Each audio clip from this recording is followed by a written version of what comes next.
Praise the Lord. ദൈവത്തിന്റെ അതിപരിശുദ്ധമായ നാമം പെടുമാറാകട്ടെ. അനുഗ്രഹിക്കപ്പെട്ട ഒരു സങ്കീർത്തനം ദാവീദിനോട് ചേർന്ന് പാടുവാൻ ധ്യാനിക്കുവാൻ കൊണ്ടും ദൈവം ഒരുക്കി തരുന്ന ഈ നല്ല അവസരത്തിനായി നമുക്ക് ദൈവത്തെ നന്ദിയോടെ സ്തുതിക്കാം. അതിലെ തലക്കെട്ടിൽ കാണുന്നു, സംഗീത പ്രമാണിക്ക് അഷ്ടമ രാഗത്തിൽ ദാവീദിന്റെ ഒരു സങ്കീർത്തനം എന്ന് കാണുവാനായിട്ട് സാധിക്കുന്നുണ്ട്. ദാവീദിനാൽ എഴുതപ്പെട്ട സങ്കീർത്തനമാണ്. ഇതിന്റെ പശ്ചാത്തലം 1 ശമൂവേൽ 22 അധ്യായമാണ്. ശൗലിനെ ഭയന്ന് ദാവീദും കൂട്ടരും ഓടി ഒളിച്ചപ്പോഴും അതിനുശേഷവും എഴുതപ്പെട്ട സങ്കീർത്തനമാണ് ഇത്. ശൗലിന്റെ കാലത്ത് ഉയർന്നു വന്ന ഒരു സമൂഹ വിലാപമാണ്. പൊതുവായിട്ടുണ്ടായിരുന്ന ഒരു പ്രതിസന്ധിയാണ്. നീതിമാന്മാർക്ക് പ്രതിസന്ധികൾ നേരിടുന്നു, അവർക്ക് അപകടം നേരിടുന്നു എന്ന് ദാവീദ് കാണുകയാണ്. എല്ലാ കാലത്തും നാം പരിശോധിക്കുമ്പോൾ നീതിമാന്മാർ ആയവർക്ക് പ്രതിസന്ധികളുണ്ട്, പ്രയാസങ്ങളുണ്ട്, പ്രശ്നങ്ങളുണ്ട്. നാം നീതിമാന്മാരായി ജീവിക്കുവാൻ ആഗ്രഹിച്ചാൽ നമുക്ക് എപ്പോഴും പ്രശ്നങ്ങൾ നേരിടുവാനുള്ള സാധ്യതയുണ്ട്. ദാവീദിന്റെ ജീവിതത്തിൽ പ്രതിസന്ധി നേരിട്ടവരാണ്. വിജയകരമായ ക്രിസ്തീയ ജീവിതം നയിച്ചവർ, ആത്മീയ തലത്തിൽ മുന്നോട്ട് പോകുവാൻ തക്കവണ്ണം താല്പര്യപ്പെട്ട് ആ തലത്തിലേക്ക് ഉയർന്നവർക്കെല്ലാം പ്രതിസന്ധികൾ നേരിട്ടു. നമ്മൾ ഇന്ന് കാണുന്ന ആത്മീയ ലോകത്തെ പ്രമുഖന്മാർ അല്ലെങ്കിൽ ആത്മീയ ലോകത്ത് നാം അറിയപ്പെടുന്ന പലരും പ്രതിസന്ധികളിൽ കൂടെ, പ്രയാസങ്ങളിൽ കൂടെ കടന്നുപോയ ഒരു കാലം അവർക്കുണ്ടായിരുന്നു. ആ പ്രതിസന്ധികളിലാണ് ദൈവത്തെ കൂടുതൽ സ്തുതിച്ചതും ദൈവത്തിൽ നിന്ന് ആത്മീക അനുഗ്രഹങ്ങൾ നേടിയതും അവർ പ്രതിസന്ധി ഘട്ടത്തിലാണ്. നമ്മൾ ആരോട് ചോദിച്ചാലും, ഏതു ഭക്തനെ എടുത്ത് ചോദിച്ചാലും അവർക്കെല്ലാം പറയുവാൻ, അവർ പ്രതിസന്ധികളിൽ കൂടെ കടന്നുപോയ ഒരു പശ്ചാത്തലം അവർക്ക് പറയുവാനുണ്ട്. ആ പശ്ചാത്തലം നമ്മൾ നോക്കുമ്പോൾ നുണകൾ പ്രചരിപ്പിക്കുന്ന അഹങ്കാരികളായ അല്ലെങ്കിൽ ദുഷ്ടന്മാരായ ആളുകളിൽ നിന്ന് എന്നെ വിടുവിക്കണം എന്നാണ്. ദാവീദിനെതിരെ നുണപ്രചരണങ്ങൾ, ദാവീദിനെതിരെ ഒത്തുചേർന്ന് ദാവീദിനെ നശിപ്പിക്കുവാൻ തക്കവണ്ണം ശൗലിനോട് ചേർന്ന ഒരു കൂട്ടം ആളുകൾ ദാവീദിനെ കുറിച്ച് മോശമായി സംസാരിക്കുക വഴി, തെറ്റിദ്ധാരണ ജനിപ്പിക്കുക വഴി ശൗലിന് ദാവീദിനോടുള്ള കോപം ഇരട്ടിക്കുവാൻ തക്കവണ്ണമിടെ. അങ്ങനെ ഒരു ദിവസം കൊല്ലും എന്ന് താൻ ഭയപ്പെട്ടപ്പോൾ ഓടിപ്പോവുകയാണ്. അബ്ശാലോം തന്റെ മകനെതിരായി വന്നപ്പോഴും ഓടിപ്പോയ ചരിത്രമുണ്ട്. ഓടിപ്പോയ പശ്ചാത്തലങ്ങൾ, പ്രശ്നങ്ങളിൽ നിന്ന് ഓടി ഒളിക്കുകയല്ല, താൻ അഭയം ദൈവസന്നിധിയിലേക്ക് പ്രാപിച്ചു എന്നാണ് നമ്മൾക്കിവിടെ കാണുവാനായിട്ട് സാധിക്കും. 1 വാക്യം വായിച്ചാട്ടെ.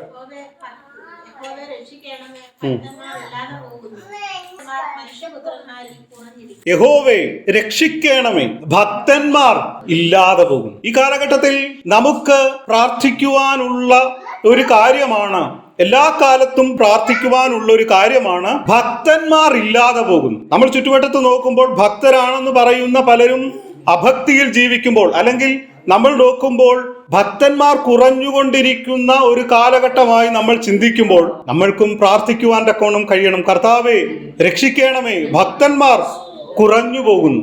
എല്ലാ കാലത്തുമുള്ള വിഷയമാണ്, ദാവീദിന്റെ കാലത്തുള്ള വിഷയമാണ്, ഭക്തന്മാർ കുറഞ്ഞു പോകുന്നു. എന്നാൽ ഈ കാലഘട്ടത്തിലും വരും കാലഘട്ടങ്ങളിലെല്ലാം ഇതൊരു പ്രതിപാദ്യ വിഷയമാണ്. ഭക്തന്മാർ കുറഞ്ഞു പോകുന്നു എന്നുള്ളതാണ്. ഭക്തന്മാർ ഇല്ലാതെ പോകുന്നു. നമുക്ക് നോക്കും, നമ്മുടെ ചുറ്റുപാടൊക്കെ നോക്കുമ്പോൾ ഭക്തന്മാരൊക്കെ ഒരുപാട് പേരുണ്ട്, ഇല്ലേ? ഒരുപാട് പേര് ഉണ്ട്. പക്ഷേ യഥാർത്ഥത്തിൽ അവരൊക്കെ ഭക്തന്മാരാണോ എന്ന് നാം പരിശോധിക്കുമ്പോൾ പലരും ഭക്തിയുടെ വേഷം ധരിച്ച് നടക്കുന്നവരാണ്, അങ്ങനെ ജീവിക്കുന്നവരാണ്. വേഷം ഭക്തിയുടേതാണ്, പക്ഷേ ഭക്തിപരമായ ജീവിതമല്ല അവർ നയിച്ചു കൊണ്ടുപോകും. നമുക്കറിയാം, യേശുക്രിസ്തു അത്തിയുടെ അടുക്കൽ അത്തിപ്പഴമുണ്ടോ എന്ന് പരിശോധിക്കുവാനായി ചെന്നപ്പോൾ ഇലകളാൽ സമൃദ്ധമായിരുന്നു അത്തി. സമൃദ്ധി കൊണ്ട് ഇലകൾ നിറഞ്ഞിരിക്കുകയാണ്, പക്ഷേ ചെന്ന് നോക്കിയപ്പോഴെന്തില്ല, ഫലമില്ല. ഇതുപോലെയാണ് ഭക്തന്മാർ. നോക്കുമ്പോൾ ഇലകളാൽ സമൃദ്ധമാണ്, ഭക്തിയുടെ വേഷമണിഞ്ഞാണ് അവരിയ്ക്കുന്നത്. എന്നാൽ പലപ്പോഴും പലരും ഭക്തരല്ല എന്ന് നമ്മൾക്ക് മനസ്സിലാക്കുവാൻ തക്കോണം കഴിയുന്നു. അതുകൊണ്ട് ദൈവനാമം പലപ്പോഴും ദുഷിക്കപ്പെടുകയാണ്. ചിലപ്പോൾ ഈ ഭക്തിയുടെ വേഷം, അവർ പ്രകോപനമുണ്ടാകുമ്പോൾ അല്ലെങ്കിൽ വലിയ പ്രശ്നങ്ങൾ ഉണ്ടാകുമ്പോൾ ഈ ഭക്തിയുടെ വേഷമൊക്കെ എന്ത് ചെയ്യും, അഴിച്ചു കളഞ്ഞിട്ട് ഇവർ സാധാരണ മനുഷ്യരായി പോകും. അപ്പോഴാണ് ജനം തിരിച്ചറിയുന്നത് ഇയാൾ ഭക്തനല്ലായിരുന്നു എന്ന് തിരിച്ചറിയുമ്പോഴാണ് അത് ലോകം ആഘോഷിക്കപ്പെടുന്നത്. അതാണ് സോഷ്യൽ മീഡിയ ആഘോഷിക്കപ്പെടുന്നത്. അതുകൊണ്ടാണ് പലപ്പോഴും ദൈവവചനത്തെ മറ്റുള്ള മതങ്ങളും മറ്റുള്ള ആളുകളും ഒക്കെ വിമർശിക്കുന്നതിന്റെ കാരണം ആത്മീയർ എന്ന് നടിക്കുന്നവരുടെ ചില പൊയ്മുഖങ്ങളാണ്. അതുകൊണ്ട് നാം വളരെയധികം ഈ കാലഘട്ടത്തിൽ ഭക്തന്മാർ ഉണ്ടാകുവാൻ പ്രാർത്ഥിക്കണം. ദാവീദും ഇത് തന്നെയാണ് പ്രാർത്ഥിച്ചത്. കർത്താവേ, ഫലമുണ്ടാകുന്ന ഭക്തന്മാർ ഉണ്ടാകണം. ഫലം കായ്ക്കുന്നില്ലെങ്കിൽ നാം ഒന്നും ഭക്തന്മാരല്ല. നാം ഭക്തന്മാരാണ്, അല്ലെങ്കിൽ നാം കാണുന്ന പലരും ഭക്തന്മാരാണെന്ന് ചിന്തിക്കുമ്പോൾ ഇവരൊന്നും ഫലം കായ്ക്കുന്നില്ല. ദൈവം നമ്മളെ ആക്കിയതിന്റെ ഉദ്ദേശം ഫലമണിയുക എന്നുള്ളതാണ്, ഫലം പുറപ്പെടുവിക്കുക എന്നുള്ളതാണ്. പലപ്പോഴും പലർക്കും ഫലം പുറപ്പെടുവിക്കുവാൻ കഴിയാതെ പോകും. ഫലം നമ്മളില്ലെങ്കിൽ നമ്മൾ ഒരിക്കലും ആത്മീയരല്ല. ആത്മീയർ തീർച്ചയായും എന്ത് ചെയ്യും?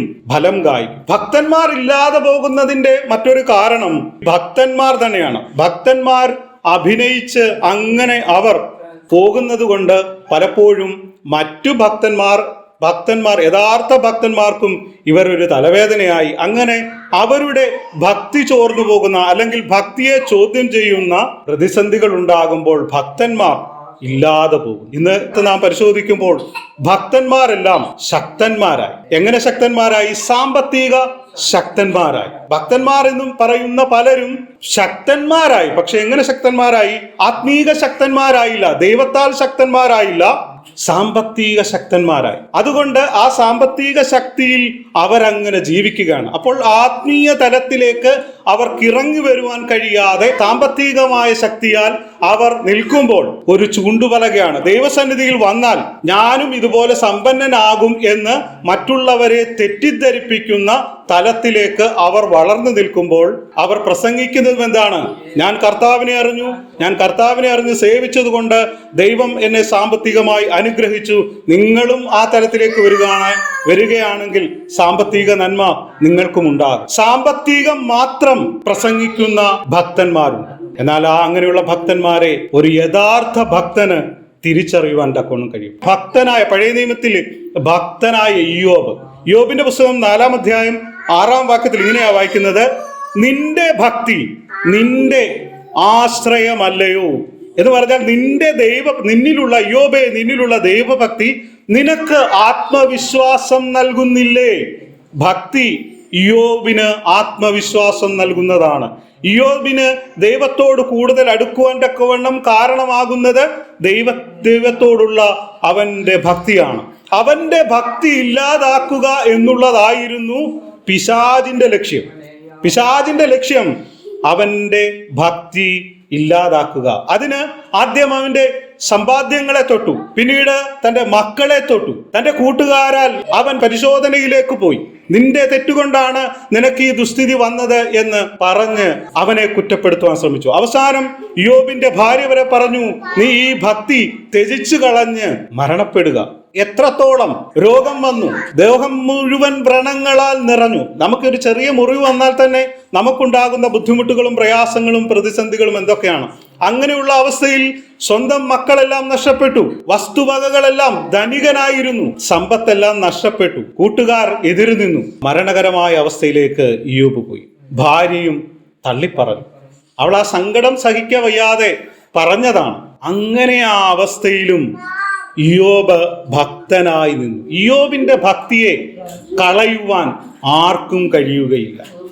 അങ്ങനെ വേണം നമ്മൾ ഓരോരുത്തരും ജീവിക്കാൻ. നമ്മുടെ ഭക്തി ആർക്കും കളയുവാൻ, ഒരാൾ നമ്മൾക്കെതിരെ നിന്ന് സംസാരിക്കുമ്പോൾ, അല്ലെങ്കിൽ നമ്മുടെ കുടുംബത്തിൽ ഒരു പ്രശ്നം വരുമ്പോൾ, നമ്മുടെ ജോലി സ്ഥലങ്ങളിൽ ഒരു പ്രശ്നം വരുമ്പോൾ, നമ്മുടെ സഭയിൽ ഒരു പ്രശ്നം വരുമ്പോൾ നഷ്ടപ്പെടുന്നതല്ല നമ്മുടെ ഭക്തി. പലപ്പോഴും പല ആളുകളും പറയാറുണ്ട്, എൻ്റെ പഴയ സ്വഭാവമായിരുന്നു എങ്കിൽ എന്തെങ്കിലുമൊക്കെ. ഈ പഴയ സ്വഭാവം അവർ കൊണ്ടു നടക്കുന്നു എന്നുള്ളതാണ് അവർ പറയുന്നതിന്റെ സാരം. ഭക്തിയോടെ ജീവിക്കുവാൻ നമുക്ക് കഴിയണം. നമുക്ക് പുറമെ നമ്മുടെ ഈ പലരും ഭക്തി എന്ന്, ഇന്ന് കാണുന്ന ഭക്തി എന്ന് പലരും നടിക്കുന്നത് നമ്മുടെ വികാര പ്രകടനങ്ങളാണ്.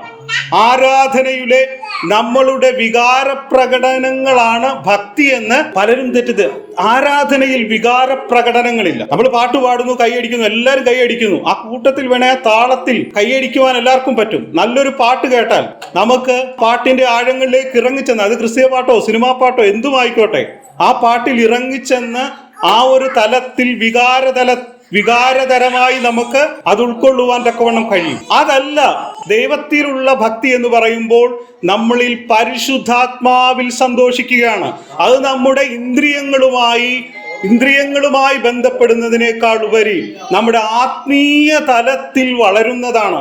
ആത്മീയ സന്തോഷം നമുക്ക് തരുന്നതാണ് ഭക്തിയുടെ ഒരു ലക്ഷണം. അപ്പോൾ വികാര പ്രകടനങ്ങളല്ല. ഈ വികാര പ്രകടനങ്ങൾ നടക്കുമ്പോഴാണ് പലരും വിമർശിക്കപ്പെടുന്നു. നമുക്ക് പ്രസംഗിക്കുമ്പോൾ മറിഞ്ഞു വീഴുന്നു, ഇങ്ങനെയുള്ള വികാര പ്രകടനങ്ങൾ ഒക്കെയുണ്ട്. എന്നാൽ അതൊന്നും ആത്മീയതയുടെ ലക്ഷണമല്ല. ആത്മീയത പറയുന്നവർ പലപ്പോഴും ആത്മീയത പറയും.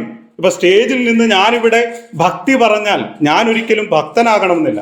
എനിക്ക് ഭക്തിയില്ലാതെ ജീവിച്ച് ഭക്തിയെക്കുറിച്ച് പറയുവാൻ സാധിക്കും. പലപ്പോഴും പ്രസംഗകരാണ് ഈ ഭക്തി ഇല്ലാതാക്കുന്നതിന്റെ മെയിനൊരു കാരണം. നമ്മൾ പ്രസംഗിക്കുന്നതൊന്നും നമ്മൾ പ്രവർത്തിക്കുന്നത് മറ്റൊന്നുമായി പോകുമ്പോഴാണ് ഭക്തിയുടെ വേഷം അഴിഞ്ഞു വീഴും. നോക്കുക, ഇയ്യോബിന്റെ മക്കളും, ഇയ്യോബ് ഭക്തനായിരുന്നു, തീർച്ചയായും ഇയ്യോബിന്റെ മക്കളും ഭക്തരായിരുന്നു എന്ന് കാണുന്നു. നമ്മൾ ഭക്തരാകുമ്പോൾ മാത്രമേ നമ്മുടെ മക്കൾ ഭക്തരായി തീരുകയുള്ളൂ. ഇന്നത്തെ തലമുറയോട് ചോദിച്ചാൽ നിങ്ങൾ ഭക്തരാകുവാൻ നിങ്ങൾക്ക് താല്പര്യമുണ്ടോ എന്ന് ചോദിച്ചാൽ പലർക്കും ഭക്തി ആവശ്യമില്ല. കാരണം എന്താണ്? അവർ കാണുന്നതും കേൾക്കുന്നതും ഭക്തിയില്ലാത്ത ഭക്തന്മാരുടെ ജീവിതമാണ്. ഭക്തി പറയാ ഞങ്ങൾ ഭയങ്കര ഭക്തന്മാരാണ്, ഞങ്ങൾ പല ഭക്തന്മാരും അവരുടെ യഥാർത്ഥ മുഖങ്ങളിൽ അവർ ഭക്തന്മാരല്ല. ഒരു അവിശ്വാസിയോട് ഇടപെടുമ്പോൾ അവർ അഭക്തി കാണിക്കുന്നുണ്ട്.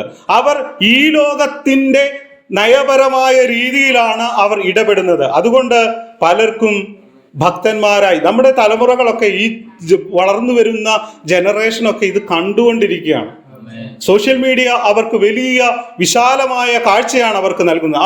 അവർ നോക്കുമ്പോൾ ദേവദാസന്മാർ എന്നിവ പറയുന്ന ആളുകൾ കാണിക്കുന്ന കോപ്രായങ്ങൾ കാണുമ്പോൾ അവർക്ക് ഈ ദൈവസന്നിധിയിലോട്ട് വരുവാനോ അവർക്ക് താല്പര്യമില്ല. അവർ കാണുന്നത് വികാരപ്രകടനങ്ങൾ കൊണ്ട് നടത്തുന്ന ചില ആത്മീയ കസർത്തുകളെ കാണുമ്പോൾ അതാണ് ശരി എന്ന് പറഞ്ഞുകൊണ്ട് അവരങ്ങോട്ട് പോയി ഒരു ഈയാമ്പാറ്റകളെ പോലെ ആ വെളിച്ചത്തിൽ വന്ന് അടിഞ്ഞു തീർന്ന് ആത്മീയത നഷ്ടപ്പെടുന്ന ഒരു തലമുറയായി നമ്മുടെ തലമുറകൾ മാറും. ഇയ്യോബ് ഭക്തനായിരുന്നത് പോലെ തന്നെ നാമും ഭക്തർ. നമ്മൾക്ക് ഒരു യഥാർത്ഥ ഭക്തനെ അവന്റെ ഭക്തി ഇല്ലാതാക്കുവാൻ ഈ ലോകത്തിലെ ഒന്നിനും കഴിയുകയില്ല.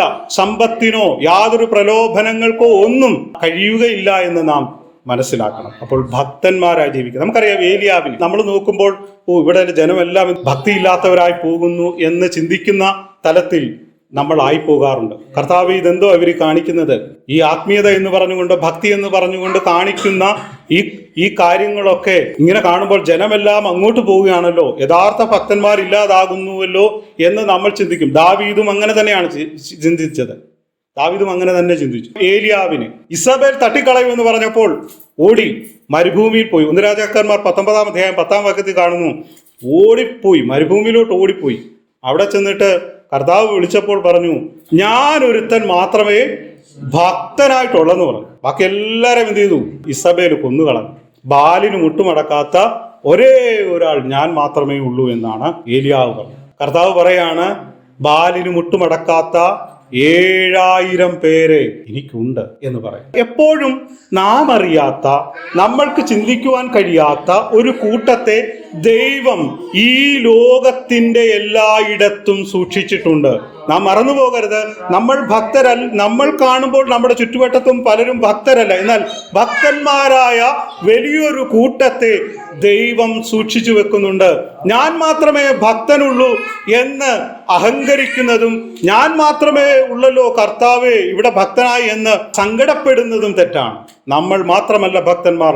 ഈ ലോകത്ത് അനേക ഭക്തന്മാരെ ദൈവം അവിടെ ലോകത്തിന്റെ പല ഭാഗത്തും സൂക്ഷിച്ചിട്ടുണ്ട്. ഭക്തന്മാർ കുറഞ്ഞു പോകുന്നു എന്ന് നമ്മൾ ആശപ്പെടുമ്പോഴും ഭക്തന്മാരെ സൂക്ഷിക്കുന്ന, ഭക്തന്മാരെ കരുതുന്ന ഒരു ദൈവം ഉണ്ട് എന്ന് നാം മനസ്സിലാക്കണം. ഭക്തന്മാരെ ഇല്ലാതാക്കുവാൻ തക്കവണ്ണം ഒരു രാജ്യത്തിനോ ഒരു സമൂഹത്തിനോ ഒരു രാഷ്ട്രീയത്തിനോ ഒരു നിയമത്തിനോ സാധിക്കുകയില്ല എന്ന് നാം മനസ്സിലാക്കണം.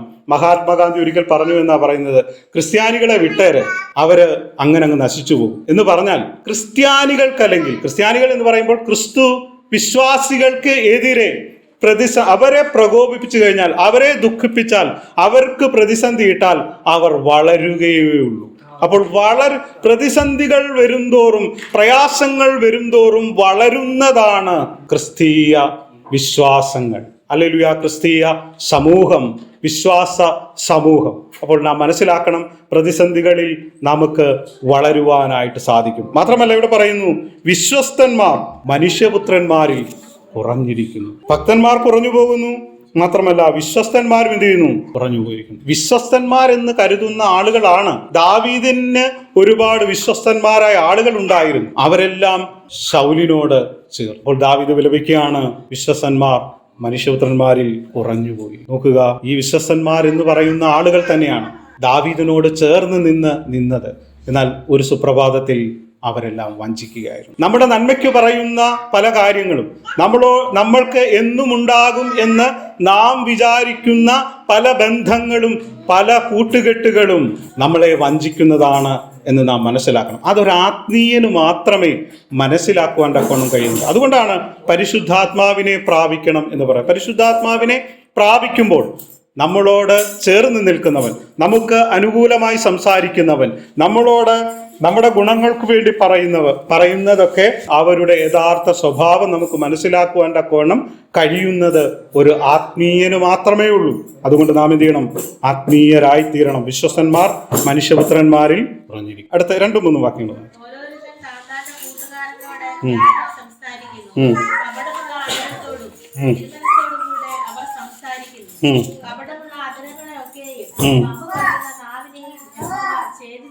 നോക്കുക, ഇവിടെ കപടം പറയുന്ന, അല്ലെങ്കിൽ കപടം എന്ന് പറയുന്നത് ഇവിടെ ഉദ്ദേശിക്കുന്നത് മുഖസ്ഥിതിയാണ്. ദാവീദിന് അടുക്കൽ വന്ന് മുഖസ്ഥിതി പറഞ്ഞ, ദാവീദേ നിന്റെ കൂടെ ഞങ്ങളുണ്ട്, ശൗലിന് നിന്നെ ഒന്നും ചെയ്യുവാൻ കഴിയുകയില്ല എന്ന് ദാവീദിനെ തെറ്റിദ്ധരിപ്പിച്ച കപടമുഖങ്ങളുണ്ട്. നമ്മുടെ ചുറ്റുവട്ടത്തും ഒരുപാട് കപടമുഖങ്ങളുണ്ട്. കപടമുഖങ്ങളെ നാം തിരിച്ചറിയണം. അത് ആത്മീയ കൂട്ടായ്മകളിലുമുണ്ട്, നമ്മുടെ ജോലി സ്ഥലത്തുണ്ട്, നമ്മുടെ ചുറ്റുവട്ടങ്ങളിലുണ്ട്, എല്ലായിടത്തുമുണ്ട്. നമ്മൾ പോകുന്ന വഴികളിലെല്ലാം കപടത്തിന്റെ മുഖമണിഞ്ഞ ആളുകളുണ്ട്. അവരെ തിരിച്ചറിയുവാൻ തക്കവണ്ണം നമ്മൾക്ക് കഴിയണം. നമ്മളോട് മുഖസ്ഥിതി പറയുന്ന ആളുകളെ തിരിച്ചറിഞ്ഞ് ഇവരാരാണെന്ന് തിരിച്ചറിയുവാൻ തക്കവണ്ണം നമുക്ക് കഴിയേണ്ടത് വളരെ ആവശ്യമാണ്. സങ്കീർത്തനം 5-ാം അധ്യായം 9-ാം വാക്യം, 5-ാം സങ്കീർത്തനം 9-ാം വാക്യം വായിച്ചാൽ,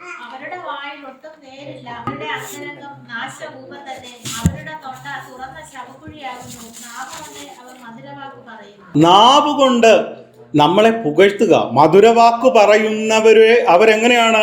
അവരുടെ തൊണ്ട തുറന്ന ശവക്കുഴിയാണെന്നാണ് പറയുന്നത്. എന്ന് പറഞ്ഞാൽ ശവക്കുഴി തുറന്നാൽ നാറ്റമുണ്ടാകും. ഈ നാറ്റത്തിലേക്ക് നമ്മളെ വലിച്ചിടുക എന്നുള്ളതാണ് ശത്രുവിന്റെ ലക്ഷ്യം. ആ ശവക്കുഴിയിൽ നിന്നുള്ള ദുർഗന്ധം പോലെ മോശമാണ് അവരുടെ സംസാരം. പക്ഷെ അവരുടെ ആ ദുർഗന്ധം, അവരിച്ചിരി പെർഫ്യൂമൊക്കെ പുരട്ടി അല്പം മധുരതരമായി നമ്മളോട് പറയുമ്പോൾ നമുക്ക് അത് വളരെ മനോഹരമായി തോന്നും. പക്ഷേ അതിൻ്റെ അകത്തെ ദുർഗന്ധം നാം അതിൽ ചെന്ന് വീഴുമ്പോൾ മാത്രമേ നമുക്കറിയുകയുള്ളൂ. ഇല്ലേ? നമുക്കറിയാം, ഈ ദുർഗന്ധം വമിപ്പിക്കുന്ന ആ ശവങ്ങളുടെ അടുക്ക ചെല്ലുമ്പോൾ പെർഫ്യൂമൊക്കെ ധരിച്ച് അതിന് പ്രത്യേക ക്രമീകരണങ്ങളൊക്കെ ചെയ്ത് നമ്മൾക്ക് ആ നാറ്റമറിയാതെ ഇരിക്കുവാനാണ്. ഇതുപോലെയാണ് ദുഷ്ടൻ. അവൻ മധുരവാക്കുകൊണ്ട് അവന്റെ ആ പെർഫ്യൂമൊക്കെ അടിച്ച് ആ ആരോമയിൽ അവൻ പറയും, നമ്മളെ പുകഴ്ത്തും. പക്ഷേ അവന്റെ തൊണ്ട എന്താണ്? തുറന്ന ശവക്കുഴിയാണ്. അതിലേക്ക് എന്ത് ചെയ്യും? നമ്മളെ അങ്ങ് വലിച്ചിടും. അകത്ത് ചെന്ന് വീഴുമ്പോൾ മാത്രമേ ഇത് മരണക്കുഴിയാണല്ലോ, ഇത് ദുർഗന്ധമാണല്ലോ, എനിക്കിവിടെ ജീവിക്കുവാൻ പറ്റാത്ത സാഹചര്യമാണല്ലോ എന്ന് തിരിച്ചറിയുന്നത്. മരണത്തിന്റെ ദുർഗന്ധം, നമ്മളെ അപകീർത്തിയും കളങ്കവും ഒക്കെ നമ്മൾക്ക് എതിരെ പരത്തുക എന്നുള്ളതാണ് ദുഷ്ടന്റെ ലക്ഷ്യം. അതിന് നമ്മളെ പുകഴ്ത്തി അതിലേക്ക് നമ്മളെ കൊണ്ടുപോകുവാൻ തക്കവണ്ണം ഇടയാകും. എന്നാൽ അവരുടെ വാക്കുകളെ, അവരുടെ മുഖസ്ഥിതിയെ ദാവീദിന് തിരിച്ചറിയുവാൻ തക്കവണ്ണം കഴിഞ്ഞു.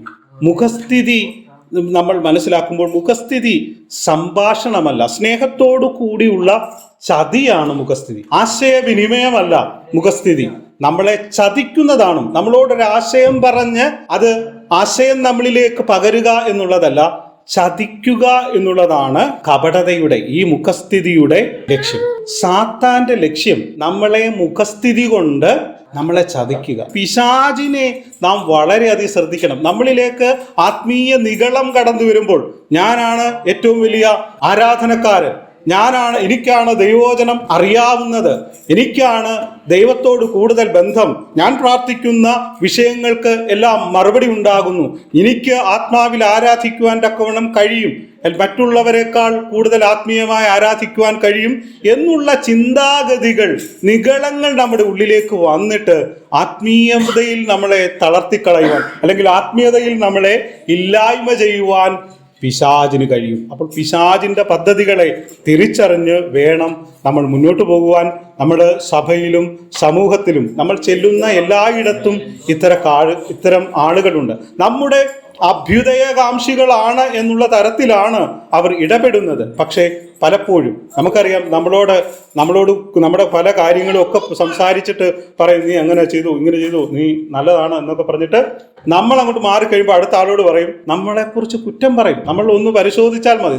നമ്മളെ പുകഴ്ത്തുന്ന പല കൂട്ടുകാരും നമ്മളെക്കുറിച്ച് നമ്മളില്ലാത്ത സമയത്ത് നമ്മളെ കളിയാക്കുന്നതും മറ്റൊരാളോട് പറഞ്ഞ് പ്രചരിപ്പിക്കുന്നവരുമാണ്. അവരെ നമ്മുടെ കാതുകളിൽ എത്തുമ്പോൾ എല്ലാം കഴിഞ്ഞ് ശുഭമായിരിക്കുമ്പോഴാണ്, അല്ലെങ്കിൽ എല്ലാം കഴിഞ്ഞ് അതിൻ്റെ ഏറ്റവും പീക്ക് അവസ്ഥയിൽ എത്തുമ്പോഴാണ് നമ്മൾ തിരിച്ചറിയുന്നത്, അയ്യോ, ഞാൻ പറഞ്ഞത്, ഞാൻ കൂട്ടുകാരനാണ്, എൻ്റെ അഭ്യുദയകാംക്ഷിയാണെന്ന് കരുതി, എൻ്റെ നന്മ വരും, എനിക്ക് നന്മയുണ്ടാകണമെന്ന് ആഗ്രഹിക്കുന്നവനാണെന്ന് കരുതി ഞാൻ പറഞ്ഞതെല്ലാം എന്നെ ചതിക്കുന്നവരായിരുന്നുവല്ലോ എന്നാണ് ഏറ്റവും അവസാനം മാത്രമേ നമ്മൾക്ക് മനസ്സിലാക്കുവാൻ തക്കവണ്ണം കഴിയുള്ളൂ. സ്ഥിതിയിൽ നാം വീണുപോകരുത്, മധുരവാക്കുകളിൽ നമ്മൾ വീണുപോകരുത്. അത് നാം വളരെയധികം ശ്രദ്ധിക്കണം. ഇത്തരം പ്രവർത്തികളിൽ നമ്മുടെ ഭവനം മാത്രമല്ല തകരുന്നത്, നമ്മുടെ ജോലി മാത്രമല്ല തകരുന്നത്, നമ്മുടെ ചുറ്റുപാടുകൾ മാത്രമല്ല തരുന്നത്.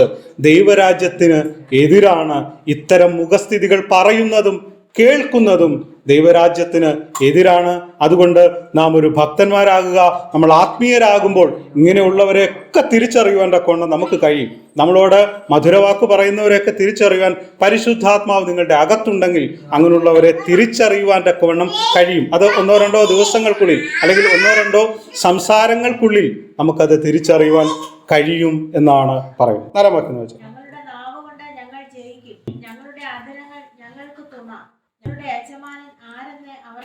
സ്വയാശ്രയക്കാരാണ്. ഞങ്ങൾ ഞാൻ എന്ന് പറയുന്ന ഒരു വാക്യമാണ്. അവരുടെ ദുഷ്ടൻ പറയാൻ, ഞങ്ങളുടെ നാവ് കൊണ്ട് ഞങ്ങൾ ജയിക്കും എന്നാണ് പറയുന്നത്. ജയിക്കുവാൻ, ഏത് രീതിയിലും ജയം നേടുവാൻ അവർ നാവ് ഉപയോഗിക്കുന്നു. അതുകൊണ്ടാണ് പറയുന്നത്, ഞങ്ങൾക്ക് യജമാനൻ ആർ. ഇതൊരു അഹങ്കാര സംസാരമാണ്. സ്വയം നാവിൽ ഊറ്റം കൊണ്ടിട്ട് പറയാണ്, എൻ്റെ നാവ് കൊണ്ട് ഞാൻ ജയിക്കും, ഞാൻ പറയുന്നതെല്ലാമാണ് ശരി എന്ന് വിചാരിക്കുന്ന ആ മനോഭാവം ഞാൻ പറയുന്നതെല്ലാമാണ് ശരി എന്നുള്ള മനോഭാവം. അതല്ല, ഞാൻ പറഞ്ഞ ഇപ്പം ഒരു സംസാരത്തിന്റെ ഇടയിൽ പറയാ, നമ്മൾ ഒരു കാര്യം കയറ്റി പറയാ, പറഞ്ഞിട്ട് പറയാ ഞാൻ പറഞ്ഞതാണ് ശരി, അല്ലെങ്കിൽ എനിക്ക് അവർക്ക് മറുപടി കൊടുക്കുവാൻ തക്കവണ്ണം കഴിഞ്ഞു എന്ന് വിചാരിക്കുന്നത് ഒരു വലിയ പ്രതിസന്ധിയാണ്. ഇത് തന്നെയാണ് ദുഷ്ടന്റെ സ്വഭാവം. ഇവർ പാപത്താലാണ് നയിക്കപ്പെടുന്നത്, സാത്താനാലാണ് നയിക്കപ്പെടുന്നത്. ഞങ്ങളുടെ നാവ് കൊണ്ട് ഞങ്ങൾ ജയിക്കും, ഞങ്ങളുടെ നാവ്, ഏത് ആളുകളുടെ ഇടയിലും എൻ്റെ നാവ് കൊണ്ട് എനിക്ക് സംസാരിച്ച് ജയിക്കുവാൻ കഴിയും എന്നുള്ള ഒരു ധാരണ നമുക്ക് ഉണ്ടാകരുത്. നാവ് കൊണ്ട് അധികകാലം നമുക്ക് ജയിക്കുവാനായി സാധിക്കുകയില്ല. നമ്മുടെ നാവ് കൊണ്ട് പ്രവർത്തിച്ച ആ പ്രവർത്തികൾക്കെല്ലാം ദൈവം തീർച്ചയായും തിരിച്ചടി നൽകും. പറഞ്ഞുവിട്ട വാക്കുകൾ ചതിക്കുന്ന ഒരു കാലമുണ്ട്. ഒരിക്കലൊരു സാഹിത്യകാരൻ പറഞ്ഞത്, നമ്മൾ പറയുന്ന വാക്കുകൾ അത് മറ്റൊരാളുടെ ഹൃദയത്തിലേക്ക് ചെന്ന് വീണിട്ട്, അതൊരു ചെറിയ വാക്കാണ്, അത് ചെന്ന് വീണിട്ട് വീണ്ടും ആ വാക്ക് നമുക്ക് തിരിച്ചെടുക്കാൻ കഴിയുകയില്ല. കാരണം ആ വാക്കുകൊണ്ട് വീണ ആളുകൾ, അവൻ്റെ മേൽ ചെന്ന് പതിച്ച ഭാരം നമ്മൾ പറഞ്ഞ വാക്കിൻ്റെ 100 ഇരട്ടിയാണ്. ഒരു വലിയ ഭാരമായി അവിടെ കിടക്കുകയാണ്. നാം മാത്രം വിചാരിച്ചാൽ എടുക്കാൻ കഴിയുന്ന ഒന്നല്ല നമ്മൾ പറഞ്ഞുവിട്ട വാക്കുകൾ. നമ്മുടെ വാക്കുകൾ നാം വളരെയധികം ശ്രദ്ധിക്കണം. പലപ്പോഴും നമ്മൾ മനുഷ്യരാ, ചിലപ്പോഴൊക്കെ അറിയാതെ പറഞ്ഞു പോകും. നമ്മൾ എത്രയും പെട്ടെന്ന് അതിന് പരിഹാരം കാണും. ഞാൻ എൻ്റെ അങ്ങനെയുള്ള പെട്ടെന്നൊരു ആവശ്യത്തെ പറഞ്ഞു പോയതാണ്, അതൊന്നും ഓർക്കരുത് എന്ന് നമ്മൾ പെട്ടെന്ന് അതിന് ഒരു സൊല്യൂഷൻ കണ്ടുപിടിക്കണം. നമ്മുടെ വാക്കുകൾ പല മനുഷ്യർക്കും വേദനിക്കുന്നുണ്ട്. നിർദോഷമായ ചില തമാശകളൊക്കെ, പലപ്പോഴും ചില തമാശകൾ പറയുന്ന ആളുകളുണ്ട്. നല്ല തമാശകൾ കേൾക്കുന്ന പോലെയല്ല. നമ്മുടെ കളിവാക്കുകളൊക്കെ ഉപേക്ഷിക്കണം. തമാശകൾ നമുക്ക് പറയാം, പക്ഷേ മറ്റൊരാൾക്ക് വേദനയാകുന്ന, മറ്റൊരാൾക്ക് അവരുടെ ജീവിതത്തിൽ ഒരു ഭാരമാകുന്ന വാക്കുകൾ അങ്ങനെ ഉപയോഗിച്ചു പോയെങ്കിൽ കർത്താവിനോട് ക്ഷമ ചോദിക്കണം. അവരോട് ചോദിക്കുവാൻ പറ്റുന്നതാണെങ്കിൽ അതും നാം ചോദിച്ച് ഒരു ദിവസത്തിനുള്ളിൽ അല്ലെങ്കിൽ രാത്രി വെളുക്കുന്നതിന് മുമ്പ് നാം അതിന് പരിഹാരം കാണണം. ദുഷ്ടൻ നമ്മുടെ നാവിനെ ഉപയോഗിച്ച് നമ്മളോട് ചുറ്റും ചേർന്ന് നിൽക്കുന്ന, നമ്മുടെ സുഹൃത്തെന്ന് കരുതുന്ന ചിലരുടെ മനസ്സിലേക്ക് വേദന, വലിയ ഭാരമിട്ട് നാളുകളോളം ആ ഭാരം ചുമന്ന് നടക്കേണ്ട ഗതികേട് അവർക്കുണ്ടാകും. അങ്ങനെയല്ലേ, നമ്മൾ ഒരാളോട് എന്തെങ്കിലും ഒരു കാര്യം പറഞ്ഞാൽ നമ്മൾ പറഞ്ഞു വിട്ടുപോയി, നമ്മളത് ചെയ്യും, നമ്മളതങ്ങ് മറന്നുപോകും. പക്ഷേ അത് ഏറ്റവൻ വർഷങ്ങളോളം ഈ ഭാരവും കൊണ്ടാണ് നടക്കുന്നത്. നമ്മുടെ ജീവിതത്തിൽ നമ്മളെ നാവ് കൊണ്ട് ചതിക്കുവാനായി അവൻ ആഗ്രഹിച്ച് അങ്ങനെ അവൻ നമ്മളെ ഒരു ആയുധമാക്കി മാറ്റാൻ ശ്രമിക്കുമ്പോൾ നാം അതിന് അവന്റെ അടിമകളായി തീരരുത്. 5-ാം വാക്യം വായിക്കുമ്പോൾ ഇങ്ങനെ കാണുന്നു: എളിയവരുടെ പീഡയും ദരിദ്രന്മാരുടെ ദീർഘശ്വാസം നിമിത്തവും ഇപ്പോൾ ഞാൻ എഴുന്നേൽക്കും, രക്ഷയ്ക്കായി കാംക്ഷിക്കുന്നവനെ ഞാൻ അതിലാക്കും എന്ന് യഹോവ അരുളിച്ചെയ്തു. ഇവിടെ ദാവീദിന്റെ സങ്കീർത്തനമാണ്. ദാവീദ് ഒരു പ്രവാചകനായി മാറുകയാണ്.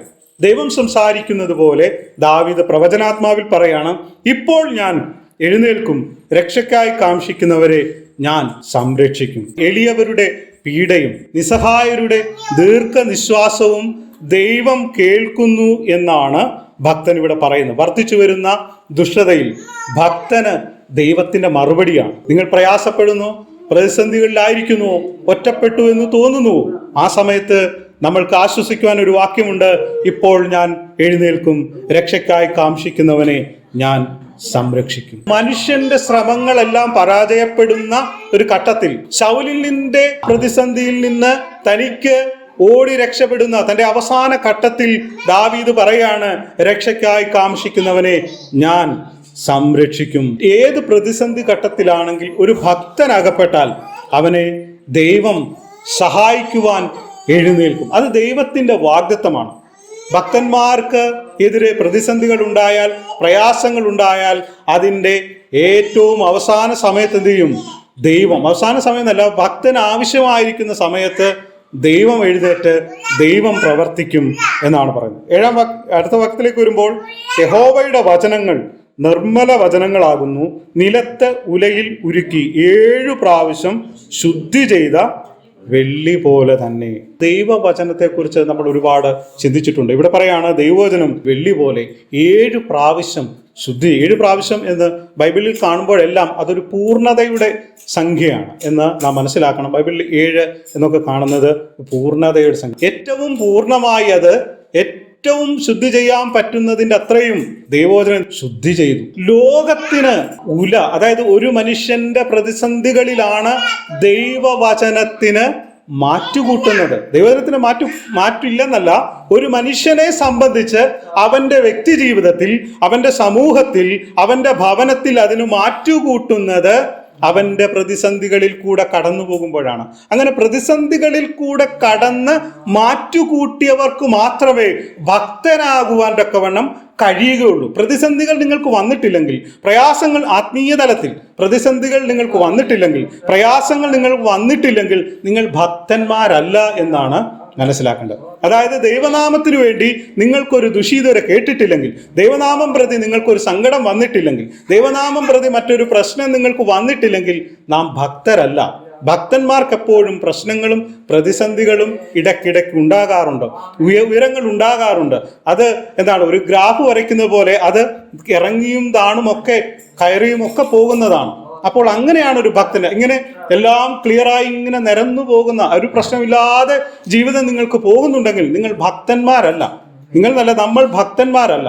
ഭക്തന് ഏറ്റക്കുറച്ചുകളുണ്ട്, താഴ്ചയുണ്ട്, ഉയർച്ചയുണ്ട്. അങ്ങനെയുള്ളൊരു ഗ്രാഫിലാണ് ഭക്തന്റെ ജീവിതം. ഇവിടെ നോക്കുക, മേൽത്തരമായ ലോഹങ്ങൾ കാലാവസ്ഥയെയും സമയങ്ങളെയും ഒക്കെ അതിജീവിക്കുന്നത് പോലെ ദൈവവചനം ഓരോ മനുഷ്യന്റെ ഹൃദയങ്ങളെയും അതിജീവിച്ചുകൊണ്ട്, കാലത്തെ അതിജീവിച്ചുകൊണ്ട് മുന്നോട്ട് പോവുകയാണ്. പലരും അബദ്ധങ്ങളാണെന്ന് പറഞ്ഞ് മനുഷ്യനെ തെറ്റിദ്ധരിപ്പിക്കുന്ന ഒരുപാട് കാര്യങ്ങൾ ഈ ദൈവവചനത്തിൽ പറഞ്ഞിട്ടുണ്ട് എന്ന് വിമർശിക്കുന്ന ഒരുപാട് ആളുകളുണ്ട്. അതിന് അവരെന്ത് ചെയ്യും? ബൈബിൾ പൂർണ്ണമായി വായിക്കുകയില്ല, അവിടുന്ന് ഇവിടുന്ന് ചില വാക്യങ്ങൾ എടുത്തിട്ട് എന്ത് ചെയ്യും? വിമർശിക്കും. അങ്ങനെയുള്ളവരൊന്നും ദൈവവചനത്തിന്റെ ആധികാരികത മനസ്സിലാക്കിയില്ല സംസാരിക്കുന്നത്.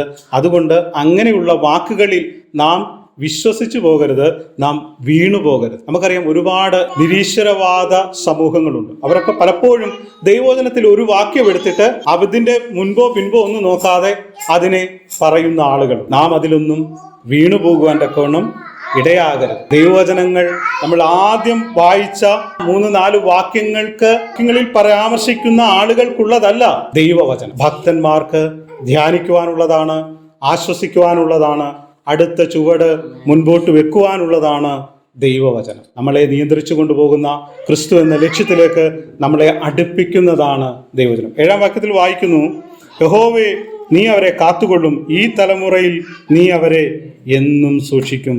ഭക്തന്മാരെ എന്നും സൂക്ഷിക്കുന്ന ഒരു കർത്താവുണ്ട് എന്ന് നമുക്ക് 8-ാം വാക്യത്തിലേക്ക് വരുമ്പോൾ, മനുഷ്യരുടെ ഇടയിൽ വഷളത്വം പ്രബലപ്പെടുമ്പോൾ ദുഷ്ടന്മാർ എല്ലായിടവും സഞ്ചരിക്കും. നോക്കുക, മനുഷ്യരുടെ ഇടയിൽ വഷളത്തരം നിറയുമ്പോൾ ദുഷ്ടന്മാർ എല്ലായിടത്തും സഞ്ചരിക്കും. മനുഷ്യന്റെ ഇടയിൽ വഷളത്വം, നമുക്കറിയാം, ഇന്ന് ഓരോ വർഷം കഴിയും തോറും വഷളത്വം നിറഞ്ഞുകൊണ്ടിരിക്കുന്ന ഒരു കാലഘട്ടമാണ്. ഇതിൻ്റെ ഇടയിൽ നമ്മളെ തന്നെ സൂക്ഷിച്ച് ഭക്തന്മാരായി ജീവിക്കുവാൻ തക്കോണം ഇടയാകണം. മനുഷ്യൻ പുത്രന്മാരുടെ ഇടയിൽ വഷളത്വം പ്രബലപ്പെടുമ്പോൾ ദുഷ്ടന്മാർ എല്ലായിടത്തും സഞ്ചരിക്കും. ലോകം മുഴുവൻ ഈ വഷളത്വം നിറയും, ദുഷ്ടന്മാർ അങ്ങനെ സഞ്ചരിക്കും. അപ്പോൾ അവിടെ നമുക്കൊരു ആശ്വാസമുണ്ട്. എന്നാൽ ഭക്തന്മാരെ ദൈവം എന്ത് ചെയ്യും? സൂക്ഷിക്കും എന്ന ഒരു വാഗ്ദത്തം കൂടെ ആ വാക്യത്തിൽ നമുക്ക് അടങ്ങിയിരിക്കുന്നുണ്ട്. അതുകൊണ്ട് ഇല്ലാതായി പോയിക്കോട്ടെ, ഭക്തന്മാർ ഇല്ലെന്ന് നമ്മൾ ആശങ്കപ്പെടുകയും വേണ്ട. ഈ ലോകം നാവുകൊണ്ട് നമ്മളെ തകർത്ത് കളയും. ദുഷ്ടന്മാർ നമ്മളെ തകർത്ത് കളയുവാൻ ശ്രമിക്കുമ്പോഴും നമുക്കെതിരെ ഭക്തിരഹിതമായ ഗൂഢാലോചനകൾ നടക്കുമ്പോഴും യഹോവയുടെ വചനങ്ങൾ നമുക്ക് നൽകുന്ന ആശ്വാസം, ഈ ലോകത്ത് വഷളം നിറയുമ്പോൾ, ദുഷ്ടന്മാർ പ്രബലപ്പെടുമ്പോൾ, ദുഷ്ടന്മാർ എല്ലായിടത്തും സഞ്ചരിക്കുമ്പോൾ ഭക്തനു വേണ്ടി ഒരു സൂക്ഷിപ്പ്,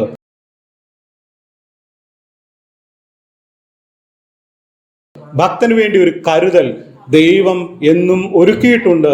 ആ കരുതലിലേക്ക് നടക്കുന്ന ഭക്തന്മാരായി ജീവിക്കുവാൻ തക്കവണ്ണം ദൈവം നമ്മളെ അനുഗ്രഹിക്കുമാറാകട്ടെ. അതിനുവേണ്ടി എല്ലാവരെയും ആഹ്വാനം ചെയ്തുകൊണ്ട് ഞാൻ എൻ്റെ വാക്കുകളിൽ നിന്ന് വിരമിക്കുന്നു. ദൈവം നമ്മളെ സമൃദ്ധമായി അനുഗ്രഹിക്കുമാറാകട്ടെ. ആമേൻ.